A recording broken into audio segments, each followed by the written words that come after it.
Hello and welcome. This is Cheryl. Thank you so much for joining me today. Spellbinders was kind enough to send me some house mouse design stamps, and today I'm going to play with the Froggy Throat stamp set. So there's one detailed image in here as well as two different sentiments that coordinate with the image. So I'm going to stamp this image a few times. I'm going to create a magic window in the front of my card. This is a play off of a technique that Jennifer McGuire did with some images that had some coordinating dies. I am changing it up a little bit and I'm putting a bit of a window to create a gray tone. I want this frog to kind of look gray and sick on the front of the card and then fully colored on the inside of the card. So I put my stamp in my Misti stamping tool and I am stamping it with some Memento black ink. I want to color this with alcohol ink markers. I love them for coloring and blending, and I want to get all of that detail in there. So the Memento ink is a Copic friendly ink, and I'm stamping it several times to make sure that I'm not missing any of that detail. These stamps are so detailed that I do like using my Misti with them, because stamping them one time, I often find that there's something I missed. I haven't put pressure in one area or another, and by being able to restamp and get all of that detail in there, this Misti works perfect for that. So I have two pieces of 4 1/4 by 5 1/2 inch Hammermill cardstock that I'm stamping. The second one, I really only needed the frog, so I was only inking and concentrating on the frog. And this is my card front, and I'm using accent opaque for my card base, and I only needed to concentrate on the frog as well. This is just to make sure that placement is perfect when I get to later on in the card, and it will make sense more then. So the first thing I'm coloring is the little medicine bottle there, and I'm using some purple colors. So I've got VO4, VO6, and VO9. I typically choose no more than 3 colors to blend with, especially on smaller areas. I don't really find that it needs many more. And if the area is really, really tiny, I only do 2. And there's a few areas that I only do 2. So when I'm coloring with Copic markers, I use my light color first, and I just kind of create a bit of a base color, then my medium color and get some of the shading in there, and then the darkest color and do the darkest of the shading. And then I go back from dark to medium to light. And sometimes I'll go back and add a little bit more of the dark just because I found that I've lost some of that detail, or I just wanted a little bit darker. For the label and the medicine bottle lid, I'm using C1, C3, and C5. They're just a cool gray, and I wanted to get more detail in the lid, so I've got all 3 of them there. For the medicine label, I only did 2 of them because I just needed a light color. I just wanted it not to be white. For the book pages, I'm using E50 and E51. I, again, just didn't want them to be white, so I wanted it to have a little bit of a paper color. This one actually is a little bit, has a little bit of a peachy tone to it. In the end, it looks a little bit too peachy to me, and I add a C1 over top of it just to give it a bit of a gray tone and just to dull it a little bit. For the edges of the book, I'm using those same purple colors that I used for the medicine bottle. I'm just using the light and the medium one. I just wanted, again, a little bit of color in there. There's not a lot here to color for the cover of the book anyways. For the mouse, I'm using W3, W5, and W7. It's a nice gray brown. So it's got a brown that has some gray tones to it.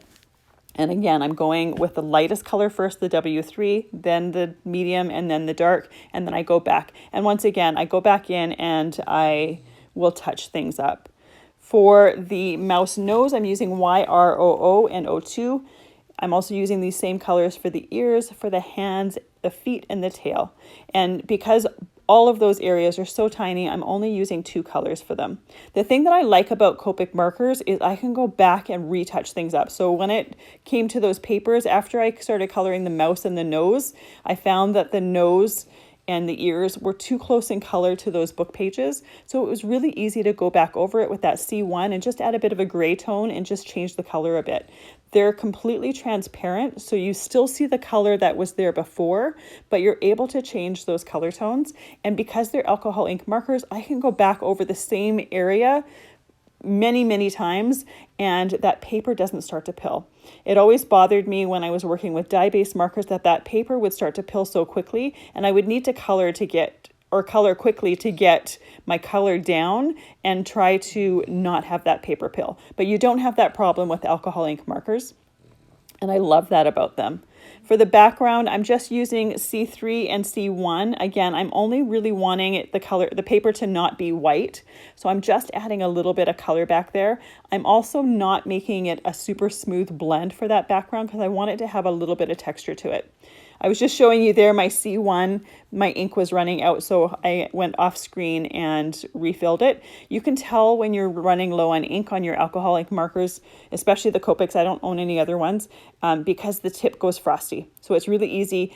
You'll also have a hard time coloring and blending because there's less ink in there, but the telltale sign is when the ink starts to go frosty, you know you're running out of ink. And I often have most of the refills for the colors that I use often, because it's nice to be able to refill them on the go as you're coloring and not have to go and get them refilled to wait for and wait to finish your project.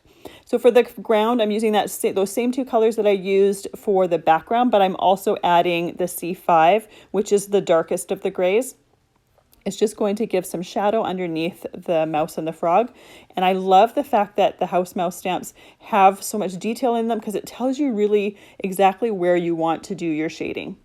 So I've finished my card front, and now I've taken the other piece of Hammermill cardstock and I'm only coloring the frog here. So for his tongue, I used R22 and R27, and for his body, I'm using G21, 94, and 99, and then on his belly, I'm doing some Y02, just to add a little bit of a yellow tone. And you'll see that I go back and forth and add a little bit more shading. I find sometimes when you go back and go with the lightest tone to do the blending, often you'll lose some of the darkness. And when that ink is still wet, it's really easy to go back in and add a little bit more of that dark color, and it's going to continue to blend as it dries. The one thing I didn't mention while I was talking was the popsicle stick.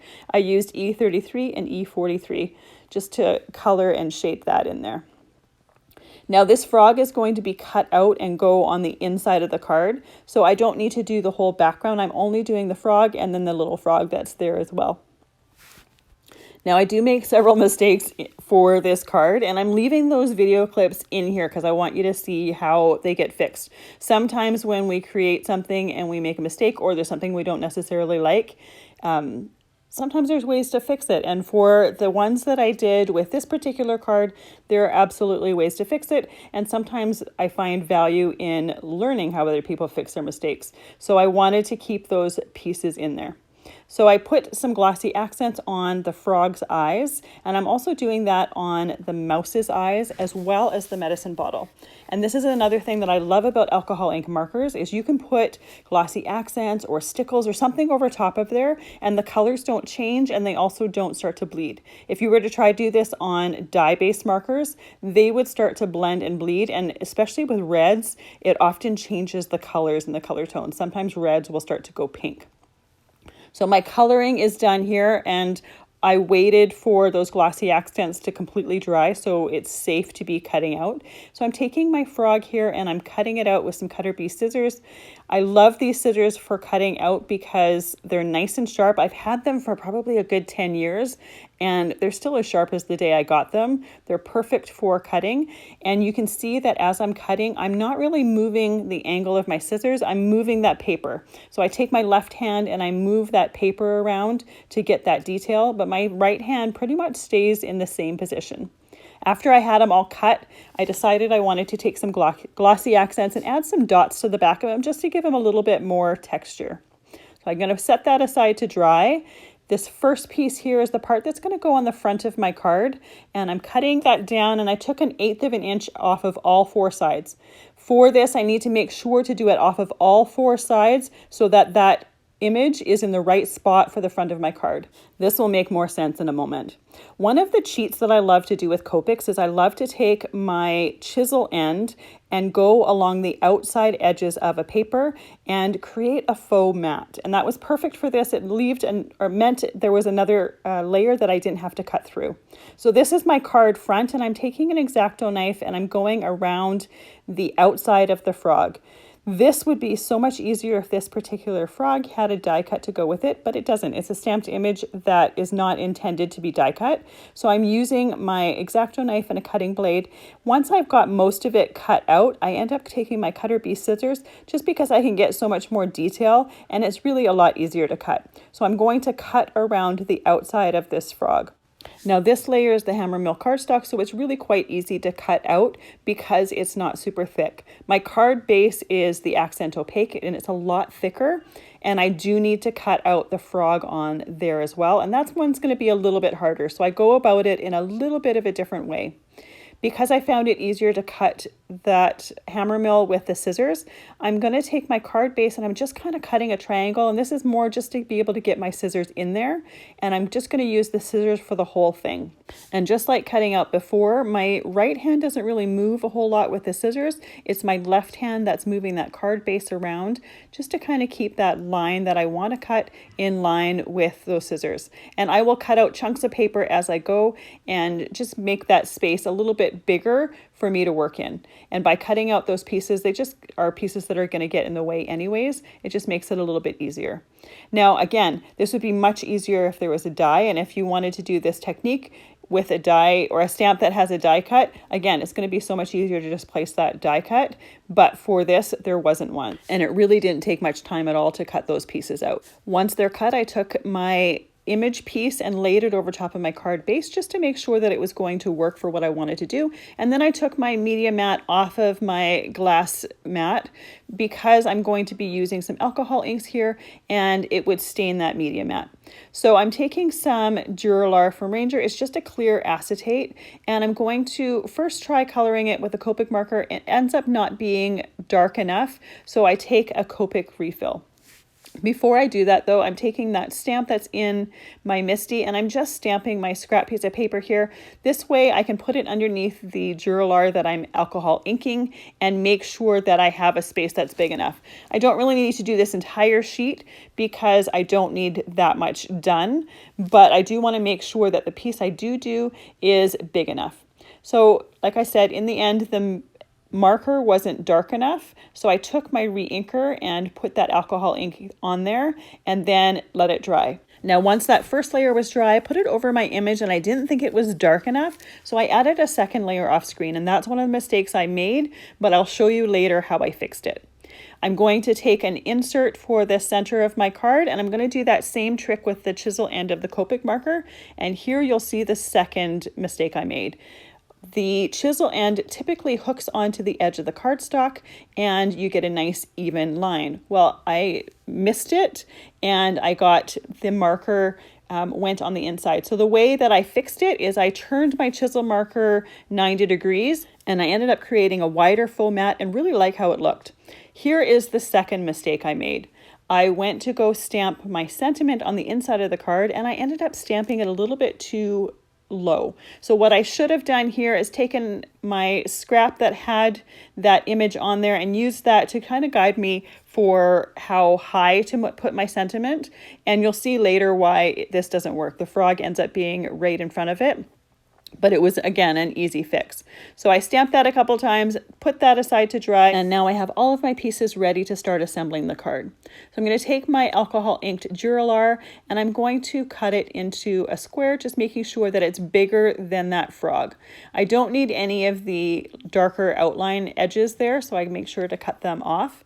And now I'm going to take that back of my card front, the piece that I colored the most on, and I'm going to take some strong adhesive going all the way along the outside of that cardstock piece, as well as my frog. I want to glue that alcohol inked piece in this little window here, and by having some strong adhesive, I know that it's going to stick on there and it's not going to move. Here is one of those places that I love using double-sided adhesive because I don't want to wait for liquid glue to dry. If you only had liquid glue, you could absolutely use it, but what I would do then is glue it on with the liquid glue. Glossy Accents would even work to glue this on, and then leave it to completely dry first before moving on. And that's just so that you're not having things shimmy and move and having some of that glue exposed. I'm ready now to put this card front onto my card base, and I'm going to use that same strong double-sided adhesive. I like to use Suk Wang. In Canada here, we call it Be Creative tape. It just sticks really, really well. So I've got it all around my frog as well as the outside of the card, but I'm only taking that backing completely off of those edges on the inside of the card because I won't be able to access them. For the pieces on the outside of the card, I'm taking probably about an inch piece out and then flipping that tape backing outside of my card base. Here I want to totally line up the outside edges of my cut frog here, as well as make sure that I have a nice even mat around the outside of my image piece here. And by having those little flaps there, I'm able to just glue down just those corners of those pieces of cardstock. Once it's aligned properly, I can pull those flaps and take them out completely and make sure that I have everything nicely lined up without having to have all of that tape exposed. I put my insert on the inside of my card, and then I put my frog that is cut out into that window and then put some liquid glue on here. Now, because I want it aligned completely into the window, once I have the liquid glue down, I make sure that the alignment is perfect. And here is where you see my sentiment mistake. So easy enough. I took that frog right off because that glue was still wet, and I redid my insert. Again, I put my Copic faux mat around the outside, and because I really liked that wider faux mat, I did my same way that I do it with the long end along the paper, and then I twisted it or turned my Copic tip 90 degrees in order to have that wide faux mat as well. So now I'm going to stamp it, and I'm making sure to have enough room this time. So I put my sentiment up and just stamp that a few times again, and I'll re-glue that into the front of my, or into the inside of my card, right on top of the old one. This cardstock is thick enough that I'm not going to see that sentiment underneath there. It's just going to add a little bit of dimension.